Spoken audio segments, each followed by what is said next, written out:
রমজান মাস গুলশান আজাদ মসজিদে যুবক জুম্মার নামাজ পড়ার জন্য ঢুকলো। দেখি মিম্বরে বসে আছেন যাত্রাবাড়ির হযরত মাহমুদুল হাসান দামাত বারকাতুহুম, আল্লাহর বহুত বড় একজন ওয়ালি। তিনি মিম্বরে বসা। ওই দিন তিনি জুম্মার বয়ান করতেছেন মা বাবার হক, মা বাবার কদর করলে পরে দুনিয়াতে কি লাভ। তিনি বলতেছেন বাপমার কথা মতো যে চলবো, বাপমারে খুশি রেখে যে সন্তান চলবো, দুনিয়াতে এক নাম্বার ফায়দা হলো আল্লাহ তার হায়াতের মধ্যে বরকত বাড়ায় দেয়। বিপদ তার ঘরে আসার কথা আল্লাহ বিপদ কাইটা দেয়। অ্যাক্সিডেন্টে হাত কেটে যাওয়ার কথা আল্লাহ পাক বাঁচায় দেয়।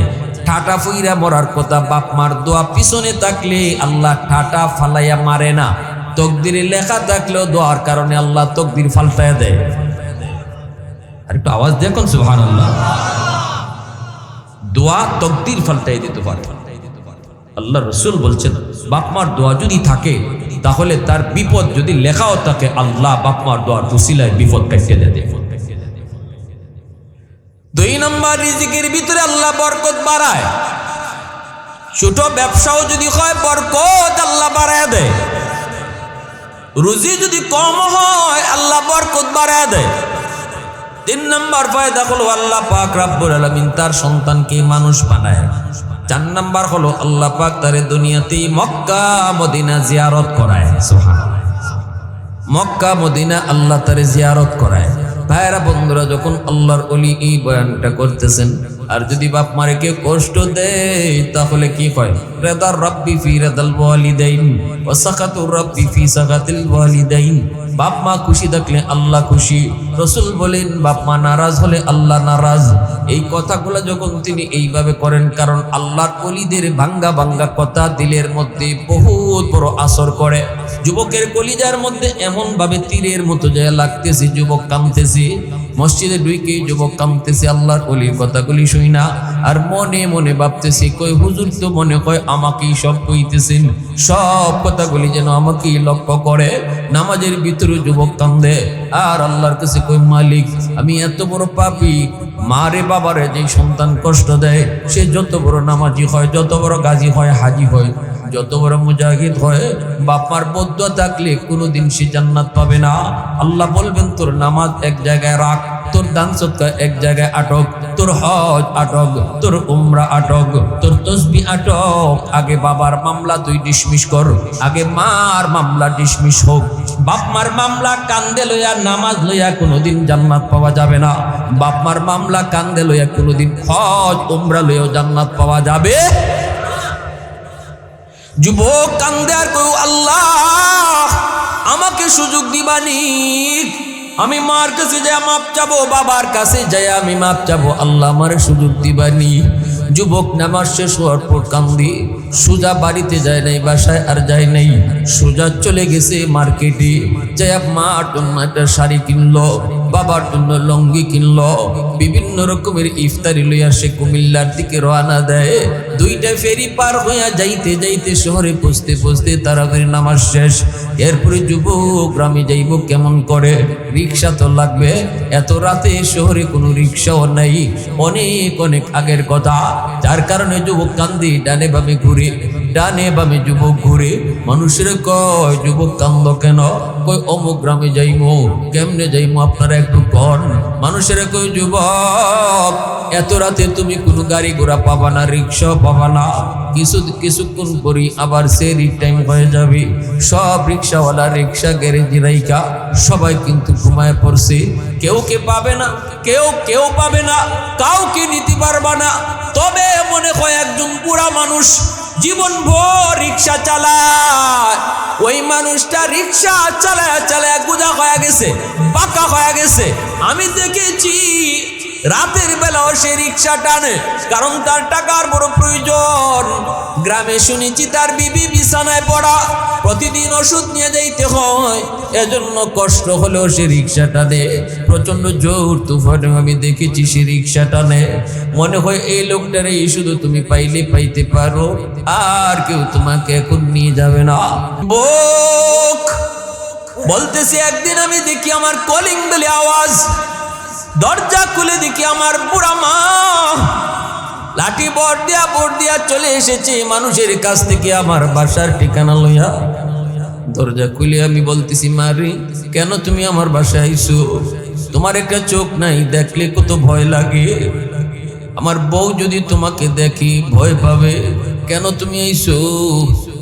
মা তখন দরজার বাকিরে দাঁড়ায় বলতেছে, বাজান রে, আমি বেশ বাসায় ঢুকবো না, তোর বউয়ের সাথে দেখাও করবো না, শুধু এসেছি হয়তো আমার মন বলতেছে আমি আর বেশি দিন বাঁচবো না, বাঁচার মরণের আগে একটা নজর শুধু তোমারে দেখতে আইছি। এ বাজান, দেখলাম এটাই আমার চাওয়া ছিল, পাওয়া ছিল রে বাজান, সুখে থাকো। এই বইলা দুঃখিনী মা চোখের পানিটা ফেলে আবার বাড়ির দিকে চলে আসে।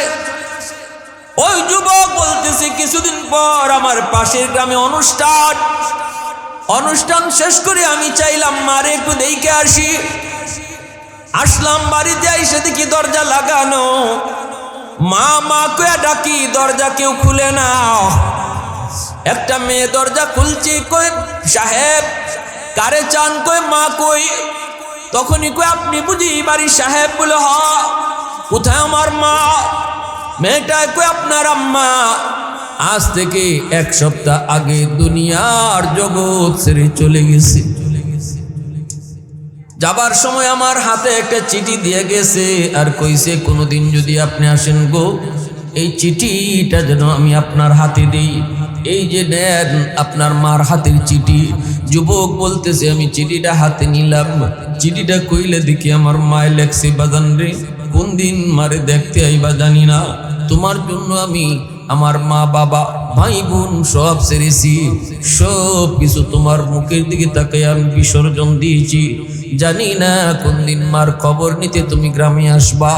বাজান, মরণের আগে মায় একটা কথা তোমারে জানায় যাই, মার একটা চোখ ছিল না বিদায় তুমি মাকে ঘৃণা করতা, ধমক দিতা, যাইতে নিষেধ করতা, কিন্তু একদিনও মারে জিগাও নাই, মা গো চোখটা তোমার কোথায় গেছে গো মা, এই চোখটা তোমার কোথায় গেছে?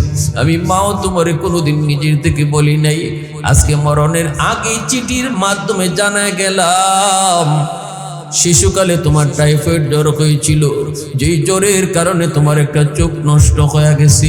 ডাক্তার বলেছিল এই চোখটা উঠায় যদি আরেকটা চোখ এখানে বসানো না হয় তোমার দুটোটা চোখ নষ্ট হয়ে যাবে। আমি ডাক্তারকে বলেছিলাম, ডাক্তার আমি মার দুটোটা চোখ তুমি লাগলে নিয়ে যাও, তবু আমার সন্তানকে বাঁচাও। ওই দিন মার চোখটা নিয়ে তোমার চোখ বাঁচানো হয়েছে। আজ এই চোখটা আমার নাই, এই চোখটাই তোমার চোখ লাগানো। ওই যুবক তখন মাটিতে পুরা কান্দে। এজন্য রে ভাই বলতেছিলাম, এমন বহু বাপ মা দেখেছি কয় আল্লাহ আমার হায়াত আমার সন্তান রে দিয়ে দিলাম, তবু সন্তানের হায়াত তুমি বড়। ওই যে বলতেছিলাম, ওই যুবকটা যখন গুলশানে তাকে অফিসে আসা যাওয়া করি, এইদিকে মা আর রিক্সাওয়ালা বাবা দুজন সন্তানের অপেক্ষা করে, মাস যায় বছর যায়, সন্তান গ্রামে আসে না, ঈদের চাঁদনি রাতেও গ্রামে আসে না। মা দুঃখিনী রাস্তার পানে তাকায়া তাকায়া দিন কাটায় দেয়, সন্তানকে একটা নজর দেখবি। ঈদের রাতে কত সন্তান গ্রামে আসে, কিন্তু এই ছেলে ঈদের দিনেও গ্রামে আসে না। মা কান্দে, কানতে কানতে মা একদিন স্বামীরে বলতেছি, স্বামী গো, ও স্বামী, মানুষের কাছ থেকে আর কত শুনবো, কত জানবো, তুমি একটু যাই আমার সন্তানকে এক নজর দেখে আসো। আমি তো মা, সন্তান মা বলতে পারে, কিন্তু মা কোনোদিন সন্তান বলতে পারে না। প্রবাসী যদি সন্তানের বিপদ হয় ফোন করা লাগে না, কেউ জানার আগে মার কলিজায় জানে, ঠিক কিনা ধরে কও? মার কলিজা টের পেয়ে যায়, এটা সন্তানের সাথে মার ব্লাডের সম্পর্ক, এটা টেলিফোন লাগে না, এর সাথে তারের কোনো কানেকশন নাই, কিন্তু ব্লাডের কানেকশন। চীনে একটা বিশাল বড় বিল্ডিং ধসে পড়েছে, 21 দিন পর বিল্ডিং এর নিচ থেকে একটা মা আর দুধের শিশুরে পাওয়া গেছে, দুজন জীবিত। হাসপাতালে ভর্তি করা হয়েছে। ডাক্তার ট্রিটমেন্ট করার পর দুজন আলহামদুলিল্লাহ সুস্থ, কিন্তু ডাক্তাররা বলতেছে মা 21 দিন পর্যন্তই দুধের বাচ্চারা কেমনে বাঁচলো? এমন একটা জায়গায় মা সন্তানকে নিয়ে আটকা পড়েছিল, পৃথিবীর কারোর সাথে যোগাযোগ করার মতো ছিল না। ওই জায়গায় আটকা পড়েছিল, সন্তানটারে নিয়ে মা কেমনে বাঁচলো? তখনই মা কান্দে আর কয়ে, দেখেন আমার একটা আঙ্গুলের মাথাও নাই, প্রতিটা আঙ্গুলের মাথা কাটা। আমার বুকের দুধ যখন শুকায় গেছে গো, তখন যখন দেখি আমার সন্তানের জিহ্বাটা বের হয়ে আসতেছে, দেখতেছি আমার চোখের সামনে মারা যাবে, মাথায় কিছু আসে না। তখন নিজের আঙ্গুলের মাথাটা দাঁত দিয়া কামড় দিয়া ফালায় দে, আর রক্ত বের হয়। এই রক্ত খাওয়ায়া খাওয়ায়া সন্তান বাঁচাইছি। আওয়াজ দিয়া কওনা আল্লাহু আকবার। আরে কুজুরে আল্লাহু আকবার। পৃথিবীতে মায়ের মতো আপন কেউ হবে না, পৃথিবীতে মায়ের মতো আপন কেউ হবে না। তোমরা কোনোদিনও মায়েরই মনেতে কষ্ট দিও না, তোমরা কোনোদিনও মায়েরই মনেতে কষ্ট দিও না। কত পাপী এমন আছে মাকে কষ্ট দেয়, মায়ের মনে কষ্ট দিয়ে অভিশাপ নেয়। মায়ের মনে কষ্ট দিলে খোদা যে সহে না, মায়ের মনে কষ্ট দিলে খোদা যে সহে না। তোমরা কোনোদিনও মায়েরই মনেতে কষ্ট দিও না, তোমরা কোনোদিনও মায়েরই মনেতে কষ্ট দিও না। পৃথিবীতে মায়ের মতো আপন কেউ হবে না, পৃথিবীতে মায়ের মতো আপন কেউ হবে না। তোমরা কোনোদিনও মায়েরই মনেতে কষ্ট দিও না, তোমরা কোনোদিনও মায়েরই মনেতে কষ্ট দিও না। ভাইরা বন্ধুরা, একদিন তার মা, ওই যুবকের মা যুবকের বাবারে পাঠাইতেছে, স্বামী গো একটা নজর যায় দেখে আসো।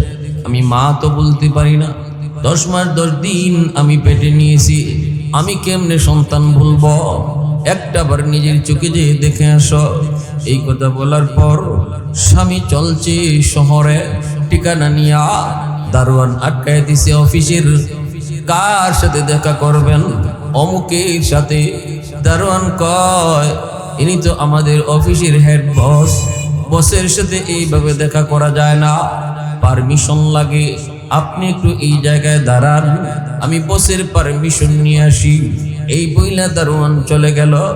যা বলতেছে, বস একজন গরিব মানুষ গ্রাম থেকে এসেছে, মনে হয় আপনার কাছে কোনো কিছু চাইতে আসছে, অনুমতি দিবেননি?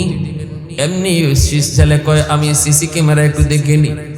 ছেলে সিসি ক্যামেরা অন কইরা তাকা দেখে গেটের পাশে দাঁড়ানো মানুষটা আর কেউ না, এই মানুষটাই হলো তার রিক্সাওয়ালা বাবা। যেই বাবা শিশুকাল থেকে তারে রিক্সায় করে করে স্কুলে নিয়ে আইতো, স্কুল থেকে বিদায় করে নিয়ে যাইতো, বাড়িতে নিত। এই দৃশ্য দেখার পরও তার দিল নরম হলো না, কারণ গুনাহ করতে করতে যেই মানুষটার দিল শক্ত হয়ে যায়, তার চোখ দিয়া পানি আসে না। গুনার বদ আসর দিলকে পাষাণ বানায় দেয়, সহজে তার চোখ দিয়া পানি আসবে না, এটা আলামত বড় খারাপ। আল্লাহ পাক কিয়ামতের ময়দানে ওই মানুষগুলাকে জাহান্নামে ঢুকায় আল্লাহ বলছেন, আমি দরজা জানায় লাগায় দিব। ভাতের পাতিলে চাউল ডালার পর দেখবেন ভাতের পাতিল দিয়া দেয়, ঢাকনা দিয়া দেয়। কেন দেয়? কয় সিদ্ধ হওয়ার জন্য। আল্লাহ কয়, যেই মানুষগুলা তোমরা ওয়াজ মাহফিলে যাওয়ার পর কোরআন হাদিসের কথা শোনার পরও তোমার দিল নরম হইতো না, মরণের কথা, আমি আল্লাহর কথা শোনার পরও তোমাদের দিল যাদের নরম হইতো না, সুদ খাইতেছো তো সুদ খাও, ঘুষ খাইতেছো এখনো তুমি ঘুষ খাও, নামাজ পড়ো না তো এখনো নামাজ পড়ো না, তুমি জিনা করো তো এখনো জিনা করো, তোমার কানে কোরআনের আওয়াজ আসলো, তোমার কানে আমি আল্লাহর কথাগুলি পৌঁছলো, তোমার কানে আমার নবীর কথাগুলি পৌঁছলো, এরপরও তোমার চলন আর চালন আগের মতোই না না, তোমার দিলে বাড়ি খায় না। আল্লাহ বলতেছেন মহিলারা যেমন পাতিলের ঢাকনা লাগায়া সিদ্ধ করে, ওই দিন আমিও তোমাকে জাহান্নামের ভিতরে ঢুকায়া, জাহান্নামের দরজা জানালা লাগায়া, তোমার জাহান্নামের ঢাকনা লাগায়া তোমার কলিজাটাও আমি দেখব কত শক্ত। ওই দিন তোমার কলিজা আমি নরম করব, ওই দিন তোমার সিদ্ধ হবে, ওই দিন তুমি সিদ্ধ হবা। ঠিক তেমনি ভাবে ওই যুবকের দিল এত শক্ত নরম হলো না, বাবাকে দেখার পরও তার দিল নরম হলো না। যুবক ওই দারোয়ানকে ডাক দিয়ে বলতেছেন, 500 টাকা নিয়ে যা বলবি আমি বড় বিজি মানুষ, আমার টাইম নাই দেখা করার, নে 500 টাকা দিয়ে বিদায় করে দিবি, আর বলবি অন্যদিন বেশি দিব। দারোয়ান জানে না, দারোয়ান পরিচয় জানে না। দারোয়ান আইসা মনে করছে তিনি একজন ভিক্ষুক, ভিক্ষা নিতে আইছে, বিপদে পইরা হয়তো স্যারের কোনো পরিচিত মানুষ সাহায্য হয়তো নিতে আইছে। আইসা বলতেছে, চাচা স্যার বড় বিজি মানুষ, দেখা করা সম্ভব নয়, এখন খুব ব্যস্ত, নেন আপনারে 500 টাকা আপাতত দিছে, আর বলছে অন্যদিন আসলে পরে আরো বেশি দিবে, আজকের মতো আপনাকে চলে যেতে বলছে। এই কথা বলতেই বাপে কয়, বাজান রে, আমি ভিক্ষা নিতে আসি নাই, আমি বিপদে পইরা আসি নাই, সাহায্যের জন্য আসি নাই, আমি আসছি আমার সন্তানকে এক নজর দেখার জন্য। মনে হয় আমার সন্তান আমাকে চিনে না, মনে করেছে আমি কোনো ভিক্ষুক, আমি বিপদে পড়ে সাহায্য নিতে আইছি, একটু যায় একটু কও আমি ভিক্ষুক না, আমি তার বাবা। দারোয়ান মাটিতে পড়ে গেছে, আল্লাহু আকবার কইয়া দারোয়ান মাটিতে পড়ে গেল। দারোয়ানে কই, চাচা লাভ নাই, এই কথা কইও লাভ হবে না, আপনি আমার স্যারের বাবা। কয় স্যার সিসি ক্যামেরায় আপনারে দেখছে, আপনারে চিনছে, স্যারকে আপনার পরিচয় দেওয়া লাগবে। তবে যা মনে হইতেছে গো চাচা, আমার স্যার আপনার সন্তান আর রইছে না, সে অন্য কারো হয়ে গেছে। আমি একজন দারোয়ান মানুষ, 20,000 টাকা মাসে বেতন পাই, 15,000 টাকা গ্রামে পাঠিয়ে দিই আব্বা আম্মার জন্য, 5,000 টাকা নিয়ে মেসে আমি কোনো রকম থাকি, আর আমার স্যারে 1 লক্ষ টাকা বেতন পায়, আপনারা 500 টাকা দিয়ে বিদায় করে দিতে চায়। এই কথা কইয়া দারোয়ানেও কান্দে। তখনই বাবা মাটিতে বসে আল্লাহর একটা ডাক দেয়, মালিক বদুয়া দিলাম না, বদুয়া দেই না, কারণ বাপ মা যদি বদুয়া দেয়, এই বদুয়া বুঝি তোমার দরবারে কবুল হয়ে যায়। সালাসাতুন দাওয়াতুম মুস্তাজাবাতুন লা শাক্কা ফি, দাওয়াতুল মাজলুম ওয়া দাওয়াতুল মুসাফির ওয়া দাওয়াতুল ওয়ালিদ আলা ওয়ালাদিহি। 3 ব্যক্তির দোয়া বদুয়া আল্লাহর কাছে কবুল, মজলুমের দোয়া বদুয়া, মুসাফিরের দোয়া বদুয়া, বাপ মার দোয়া বদুয়া। অতএব মালিক বদুয়া দেই না, তোমার কাছে একটা আবদার, আমার আর কোনো সন্তান নাই, আমার সন্তানরা বুঝে না, আল্লাহ তুমি তার সঠিক বুঝ দান কইরো। আমিও আপনাদেরকে বলবো, যদি সন্তান ভুলেও কোনোদিন বেয়াদবি করে বদুয়া দিয়েন না, কারণ সন্তান বিপদে পড়লে আপনি আবার কাঁদবেন, কোনোদিন বদুয়া দিয়েন না। এজন্যই এই সন্তানের জন্য দোয়া করছে। বাড়ির দিকে রওনা দিয়া দিছে, চোখের পানি মুছে আর যায়। বিবি সাহেব দৌড়ে এসে ধরছি, দূর থেকে দেখে দৌড়ে ধরছি, স্বামী গো কও না আমার সন্তানের চেহারাটা কেমন, শরীর স্বাস্থ্য কেমন। কারণ দক্ষিণী মা একমাত্র মা, যেই মা বিদেশ থেকে সন্তান আসলে পরি সবাই যদি হাতের দিকে চায়, মা দক্ষিণী সন্তানের চেহারার দিকে তাকায়। ভাইরা বন্ধুরা, বাবা কথা বলতে পারে না, স্বামী স্ত্রী একজনকে দুই আর একজনে কান্দে, স্বামী কথা বলতে পারে না। শুধু এতটুকুই বলছি, তোমার ছেলে অনেক বিজি, দেখা করার টাইম নেই, আমার গেট থেকে ফিরাই দিছে। এই কথা বলতে মা আবার বাটিতে পড়ে গেল। এই যে পড়ছে, ওই দিন থেকে মা বিছানায়, মা ওই দিন বদুয়া দেয় নাই, শুধু কইছে মালিক বদুয়া দিলাম না গো, তোমার কাছে একটাই আবদার, আমার সন্তান বুঝে না, তুমি বুঝ দিও। ওই যে দোয়া দেয় নাই, দোয়া করছে হেদায়েতের দোয়া, এই দোয়াটা কিন্তু কবুল হয়ে গেছে। রমজান মাস, গুলশান আজাদ মসজিদে যুবক জুম্মার নামাজ পড়ার জন্য ঢুকলো। দেখি মিম্বরে বসে আছেন যাত্রাবাড়ির হযরত মাহমুদুল হাসান দামাত বারকাতুহুম, আল্লাহর বহুত বড় একজন ওয়ালি, তিনি মিম্বরে বসা।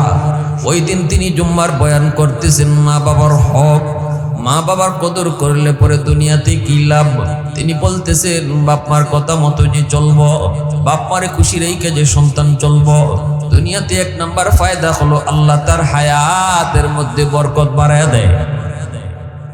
বিপদ তার ঘরে আসার কথা, আল্লাহ বিপদ কাইটা দেয়।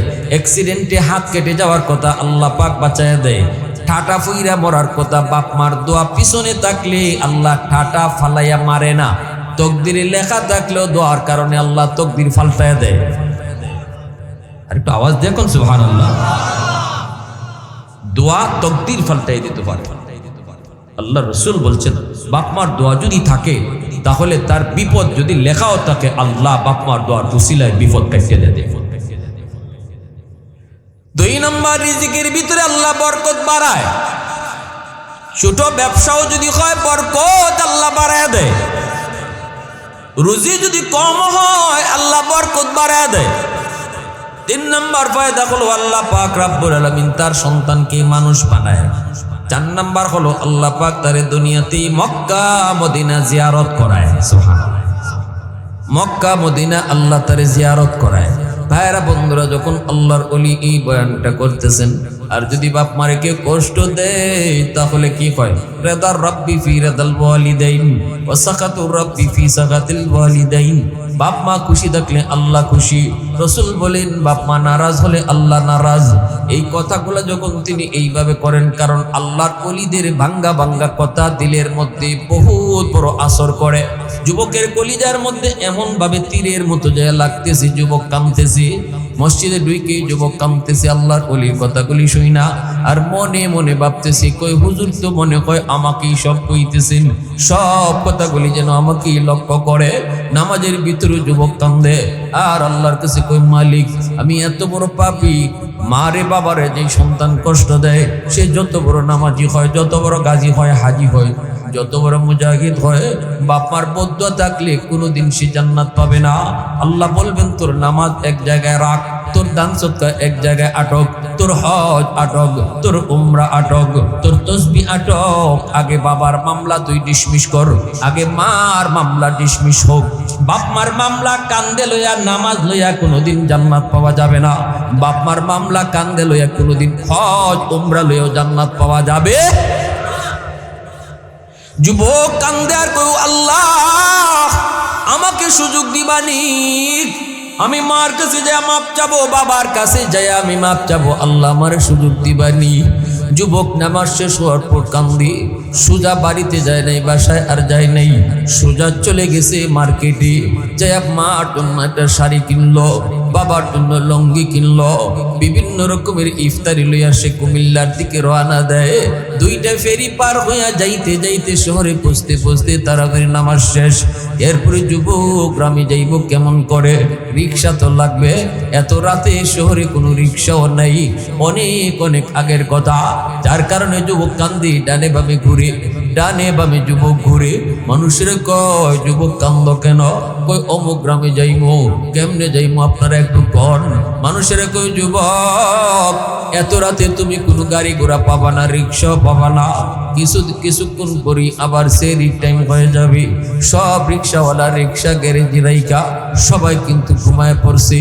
কেউ পাবে না, কেউ পাবে না, কাউকে নিতে পারবা না। তবে মনে হয় একজন বুড়া মানুষ জীবন ভর রিক্সা চালায়, ওই মানুষটা রিক্সা চালায় চালায় গুজা হয়ে গেছে, পাকা হয়ে গেছে। আমি দেখেছি রাতের বেলাও সে রিক্সা টানে, কারণ তার টাকার বড় প্রয়োজন। গ্রামে শুনেছি তার বিবি বিছানায় পড়া, প্রতিদিন ওষুধ নিয়ে যাইতে হয়, এজন্য কষ্ট হলেও সে রিক্সা টানে। প্রচন্ড জোর তুফানে আমি দেখেছি সে রিক্সা টানে। মনে হয় এই লোকটারে শুধু তুমি পাইলে পাইতে পারো, আর কেউ তোমাকে এখন নিয়ে যাবে না। যুবক বলতেছে, তা কোন জায়গায় গেলে পাবো? কোন গ্যারেজে তার রিক্সা? কই কোন গ্যারেজে রিক্সা রাখে না। সামনের দিকে হাঁটো, বড় একটা দোকান, ওই দোকানের বারান্দায় বসে বসে রাত কাটায় দেয়। আর বারান্দার সামনেই রিক্সার আটকানো, ওখানে গেলেই তুমি পেয়ে যাবা। যুবক কান্দে আর যায় দেখি একজন বুড়া মানুষ, মাফলার দিয়া নাক মুখ পেছানো, শীতের বাতাস তারে আঘাত করে, নাক মুখ মাফলার দিয়ে পেঁচায় রাখছে। চিনা যায় না, বোঝা যায় না কে সে, পরিচয় বুঝবার মতো না। যুবক কাছে যে আস্তে করে ডাক দিয়া কয়, চাচা, ও চাচা, অমুক গ্রামে আপনি যাবেননি? যুবক জানে না যারে চাচা কয়া ডাক দিছে সে চাচা না, সেই তার রিক্সাওয়ালা বাবা।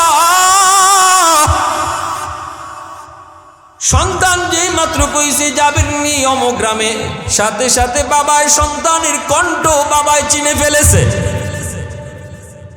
চেহারা না দেখেই বাবায় সন্তানের কণ্ঠ চিনে ফেলেছে, কারণ বাপ মা হলো এমন, সন্তানের কণ্ঠ বাপ মা কোনোদিন ভুলে না, কোনোদিন সন্তানের কণ্ঠ বাপ মা ভুলে না। এই যুবক, এজন্য বলতেছি 100 দুধের বাচ্চা এক জায়গায় যদি থাকে, ওয়া ওয়া আওয়াজটা শুনেই মাপ করে দিতে পারবে কোন সন্তানটা তার। চেহারা না দেখা ওয়া ওয়া শব্দ শুনেই মা চিনে ফেলে। সুবহানাল্লাহ। 100টা বাচ্চার একই আওয়াজ, ওয়া ওয়া। পৃথিবীর কোনো মানুষ বুঝবার কুদরত নাই, কিন্তু একজন মা চেহারা না দেখে শুধু আওয়াজ শুনে বলে দিবে কোন দিকের বাচ্চাটা তার নিজের বাচ্চা। বাবা চিনে ফেলেছে সন্তানের কণ্ঠ শুনে। তখনই বাবা মাথার আর তুলে না, মাথার নিচের দিকে রাইকে বাবায় কইতেছে, হ বাজান জামু। ছেলে কান্দে আর কয়, কত টাকা ভাড়া দেওয়া লাগবে গো? তখনই বাবা মাথার নিচে রাইকে কইতেছে, বাজান রে, জীবনে কতদিন রিক্সায় তুলছি নামাইছি, কোনোদিন ভাড়া নেই নেই, আজও তোমার কাছ থেকে কোনো ভাড়া নিব না। সুবহানাল্লাহ। সাথে সাথে সন্তান কিন্তু বুঝে ফেলেছে, সন্তান বুঝে ফেলেছে। জড়ায়া দইরা মাফলারটা টান দিয়া সরায়া দেখি এই মানুষটাই তার সেই রিক্সাওয়ালা বাবা, যার রিক্সায় করে করে ছোট্টবেলায় স্কুলে আইতো আর যাইতো। বাবারে বুকে দইরা গালে চুমু খায়া পায়ে দইরা যুবক কান্দের কই, আব্বা আমি ভুল করে ফেলেছি, বহুত বড় অন্যায় করে ফেলেছি। আজকে একজন আল্লাহওয়ালার কথা শুই না, আজকে একজন আলেমের কথা শুই না, আল্লাহ আমার দিল ঘুরাই দিছে। আমার দিল মুর্দা হয়ে গেছিল, আল্লাহ আজকে আমার দিল জিন্দা বানাই দিছি। এটা তো আমার নবীর হাদিস। হুজুরের কথা শুই না আমি এরকম হইছি। একদিন এক যুবক কইতেছি, হুজুর আপনার ওয়াজটা শুই না আমি দিন রাত 2টা বাজে বাড়িতে যাই, প্রতিদিন মারে যায় মারতাম, প্রতিদিন মারে গিয়ে আমি রাত্রে মারতাম। একদিন আপনার ওয়াজ শুই না আমার দেরি হয়ে গেছে, চোখের পানি জড়ায় জড়ায় আমি মাহফিলে কাঁদছি। 2টা বাজে বাড়িতে গেলাম, কানতে কানতে গেলাম, যাওয়ার উদ্দেশ্য হলো মার কাছে যে মাপ চাইবো। আজকে আর যায় মারবো না, পায়ে দইরে যেভাবে পারি আমি মাপ লইবো। দরজার পাশে গিয়া ডাক দিছি, মা। মা তখন তাহাজ্জুদের নামাজ পড়ে, মায়ের নামাজটা শেষ করে কয়, বাজান রে, মনে করছিলাম আজকে তুই আমারে মারবি না, রাত অনেক হয়ে গেছে। ও বাজান, আজকে আর মারিস না, গতকালকের মাইরে এখনো আমার পিঠে ব্যথা আছে। যুবক দরজার সামনে দাঁড়ায় কান্দের কয়, মা আমি মারতে আসি নাই গো মা, দরজা খুলো, দরজা খুলো, দরজা খুলো। দরজাটা খুলতেই যুবক দৌড় দিয়ে গিয়ে মার পা জড়ায় কান্না শুরু করছে। এমনি এমন ভাবে কাঁদতেছে পৃথিবীতে একমাত্র মা সন্তান পা তৈরা মাপ চাইলে সাথে সাথে বাপ মার দিল নরম হয়ে যায়, টান দিয়ে বুকে জড়ায় নিছে। এজন্যই রাসূল কইছে উলামায়ে কেরামের সাথে চইল, আমি আল্লাহ তোমার মুর্দা দিল জিন্দা বানায় দিমু। ওই যুবক বাবারে দুইরা কান্না শুরু করছে, বাবা ছেলের দুইরা কান্দে। এরপরে আস্তে আস্তে বাড়ি থেকে রওনা দেয়। অসুস্থ মা দরজার পাশে আইসা মা কয়ে ডাক দিছে। অসুস্থ মা বিছানা থেকে সুস্থ হয়ে দাঁড়ায় গেছে। একমাত্র মনে রাখবা, বাবা মা যদি অসুস্থ হয় ডাক্তার তুমি পরে আনো রে যুবক, আগে বাবার মাথার পাশে বইসা তুমি কপালে হাতটা রাখো, দেখবা বাবা অর্ধেক সুস্থ হয়ে গেছে। মা মা আম্মা আম্মা কয়ে তুমি মুখ বইরা ডাকো, দেখবা মার দিল খুশি হয়ে গেছে। আব্বাকে আব্বা কয়ে তুমি মুখ বইরা ডাকো, দেখবা আব্বার দিল খুশি হয়ে গেছে। আল্লাহ কয়ে বন্ধু তুমি জানায় দাও, সন্তান আব্বা কইয়া বাবার দিল খুশি করলি আমি আরশের মালিক খুশি হয়ে যাই। আম্মা কইয়া মার দিল খুশি করে নাই, শুধু আমি আল্লাহরে খুশি করে নিছে। পৃথিবীতে একমাত্র এত সহজ কাউরে খুশি করা যায় না। শ্বশুর বাড়ির মানুষকে খুশি করার জন্য বোয়াল মাছ খাওয়াইতে হয়, 1000 টাকা খরচ করতে হয়, অমুকরে তমুকরে এত এত করে দিয়ে আসতে হয়। কিন্তু একমাত্র মা বাবা খালি কমলা বাজার থেকে নিয়ে যদি তুমি বলো মা আজকে বাজার থেকে খালি কমলা তোমার জন্য আনছি, দেখবা মার দিল খুশি হয়ে গেছে। এই কমলা কিন্তু মা নিজে খায় না, কমলাটা সুলাইয়া তোমার সন্তানরে আগে খাওয়ায়, নাতি নশারে আগে খাওয়ায়। কিন্তু নাতির হাতে না দিয়া মার হাতে দিছ, সন্তানের হাতে না দিয়া মার হাতে দিছ, মার দিল খুশি। আরশের মালিক কয় আমি আল্লাহ খুশি, আমি আল্লাহ খুশি। বাপ মা খুশি তো আমি আল্লাহ খুশি, বাপ মা নারাজ আমি আল্লাহ নারাজ। তাম দুনিয়ার মানুষ তোমারে ভালো জানে, চেয়ারম্যান মেম্বার এমপি মন্ত্রী মিনিস্টার নেতা নেত্রী সবার মুখে তোমার গুণগান, সবাই কয় বালা, আর মায় কয় খারাপ, বাপে কয় খারাপ। আল্লাহ বলে, আল্লাহ কয় আমিও কই তুই খারাপ, আমিও কই তুই খারাপ। অতএব আল্লাহর কাছে যদি বাধা হতে হয় মা বাবারকে খুশি রাখা লাগবে। রাসূল কয় যেই রাত্রে সন্তান বাপ মারে খুশি করে ঘুমাবে, সকাল হওয়া মাত্রই তার জন্য জান্নাতের দরজা খোলা। আজ রাত আমরা ঘুমাইতে যাব, আমি বইলা দিলাম আপনি যে একটা খুশ গল্প করেন, অথবা বাবার মশারিটা টানাইয়া দেন, মার মশারিটা নিজের হাতে টানাইয়া দেন, ঘুমায় গেলে বাবার মাথায় একটু মাথাটা টিপাইয়া দেন, বাবার দিলটা খুশি হয়ে যাবে। রাসূল কয় এই রাত যদি তোমার জীবনের শেষ রাত হয়, এইটুকু আমলের উসিলায়, আর কোনো আমল যদি তোমার জীবনে নাও থাকে, এই আমলের উসিলায় এই রাত্রে মরণ হলে আল্লাহ তোমার জান্নাত, নিশ্চিত জান্নাত দান করবে। আর যদি ওই রাত্রে তুমি বাপমার দিলে কলিজায় কষ্ট দিয়ে থাকো, আর এই রাত্রে তোমার মরণ হয়, যেই রাত্রে বাপমার দিলে কষ্ট, তোমার মরণ এই রাত্রে। তোমার জীবনে হজ আছে, রোজা আছে, যাকাত আছে, সব আমল আছে, কিন্তু যেই রাত্রে তোমার মরণ, এই রাত্রে বাপমার দিলে কষ্ট আসিল, মাফ নেও নাই।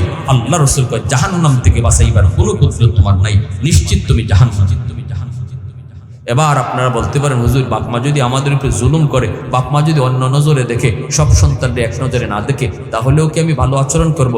রাসূল এই প্রশ্নের জবাবে বলেছেন ওয়া ইন যালামা ওয়া ইন যালামা ওয়া ইন যালামা, 3 বার বলেছেন। বাপমা যদি জুলুমও করে, জুলুমও করে, জুলুমও করে, সন্তান ভালো আচরণ করতে হবে। তবে হ্যাঁ, যদি বাপমা জুলুম করে কোনো সন্তানের ব্যাপারে, হাসরের মাঠে আল্লাহর আদালতে বিচার হবে। দুনিয়ার নিজাম আল্লাহ বলছেন এখানে সন্তান বাপমার সাথে ভালো আচরণ করাই লাগবে। একটা মাত্র কারণে, কোন সম্পদ যদি তোমার নাও দেয়, তোমার সাথে ভালো আচরণ যদি নাও করে, তবুও তিনি আমার মা, তিনি আমার বাবা, তার উসিলায় দুনিয়া দেখছি, এইটুকুর কারণে হলো বাপমার সাথে সন্তান ভালো আচরণ করতে হবে। এজন্য আল্লাহ রাসূল বলেছিলেন আনতা ওয়া মালুকা লিআবিকা, তিরমিজি শরীফের হাদিস, আনতা ওয়া মালুকা লিআবিকা। সন্তান বাবার বিরুদ্ধে নালিশ দিছে আল্লাহ রাসূলের কাছে। রাসূল কয় বাপের বিরুদ্ধে আবার সন্তানের নালিশ কে? তুমিও তোমার বাপের, তোমার যা ইনকাম রুজি সব তোমার বাপের। আল্লাহ রাসূল এটা ঘোষণা দিয়ে দিয়েছেন, আইন জারি করে দিয়েছেন। আজ রাত আমরা বাপ মারে খুশি করতে রাজি আছি, কারা কারা একটু হাত উঠে আল্লাহরে দেখা। আল্লাহ তুমি কবুল করো, সবাই বলি আমিন, আরো জোরে বলি আমিন। আর যারা বাপমা নাই, রাসূল বলেছেন জুম্মার দিন বাপমার কবর জিয়ারত করো, তাহলে আল্লাহ পাক তোমার উপরে, বাপমা যদি নারাজও থাকে, জুম্মার দিনের কবর জিয়ারতের উসিলায় আল্লাহ এই গুনাহটাও মাফ করে দিব। জুম্মার দিনে কবর জিয়ারত কঠিন না সহজ? আমরা ইনশাআল্লাহ করবো তো, রাজি আছি ইনশাআল্লাহ? সবাই রাজি আছি? জুম্মার দিন কারা কারা কবর জিয়ারত করবো একটু হাত তুলে আল্লাহরে দেখান। জুম্মার দিন আল্লাহ তুমি কবুল করো, আমিন।